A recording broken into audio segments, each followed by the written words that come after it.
how do you buy land like the pros. So here the pros are basically the real estate companies. These are the guys that they buy land on a regular basis, sometimes even multiple times a month. You find that real estate companies rarely lose out on a deal. Kampuni za real estate ni ngumu sana wagongwe. Ati wamelipia shamba lakini title hawajapata, almost impossible. Lakini wewe mwenyewe as you're buying as an individual, utaenda kununua, ulipie, umalize, 2 years down the line unaambiwa bado title deed ziko na issue, hajafanya transfer. And you wonder, how was the real estate company able to get their title deed extremely fast? If they're able to get their title that fast, wouldn't you want to implement the same strategy that they used? And that's why I'm basically here. So the first thing that you have to understand with real estate companies is when they're buying land, it comes down simply to the due diligence process. Now this process, it's how it should be done for both the real estate company when it's buying from an individual and you as an individual who is buying from a real estate company. The real estate company does a really spectacular job. They will go above and beyond to make sure that they know everything about this land. So when it comes to buying land like a real estate company, the first thing that they always do is they do not interact with brokers. They usually interact with the genuine landowner from the word go. And the very first thing that they usually ask for from the landowner is the national ID for the person selling them the land, a copy of the care-in certificate, and a copy of the title deed. But this is just the basics. So with the actual ID, it's necessary so that you can actually see, is the guy in the picture the actual person standing before me?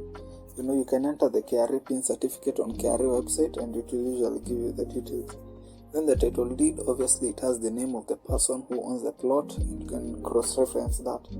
The other thing that these real estate companies will usually ask for is the details and the consent from the spouse and all the children who are above 18.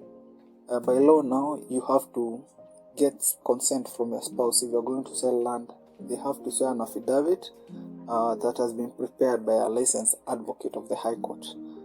Then the other thing is that these real estate companies will usually actually require the chief and the sub-chief of the area to be present during the signing of the sales agreement.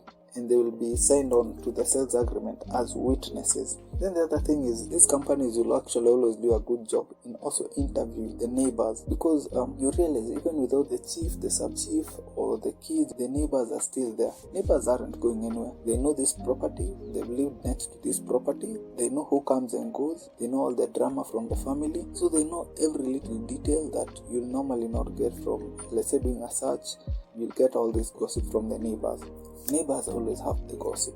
Even if they are paid off, there is definitely one neighbor who just has gossip that they cannot keep to themselves. And that's why it's always good to interview the neighbor. So you've heard me talking a lot about certified copies of documents. The thing is, verifying the authenticity of a title deed is actually a whole other process in itself. All these things have to be done by a licensed advocate of the High Court.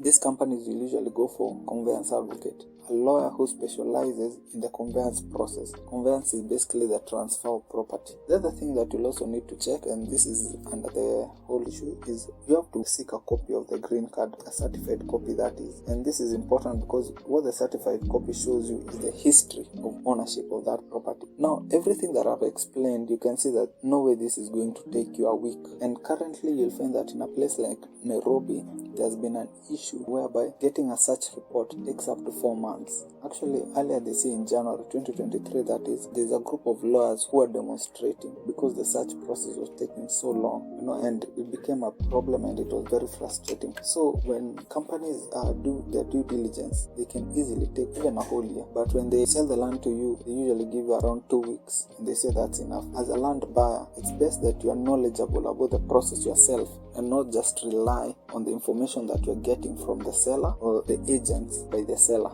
You have to understand, the real estate agents by the seller do not own the land, do not buy the land. For them, their work is just to market the land. So you really should be taking the information that they give you with a pinch of salt. Best thing to do is rely on a conveyance lawyer. It may be a bit pricey on your end, but it's cheaper than anything that you're going to incur in the event that the transaction doesn't go well. So with that, hope you found this useful. See you in the next post.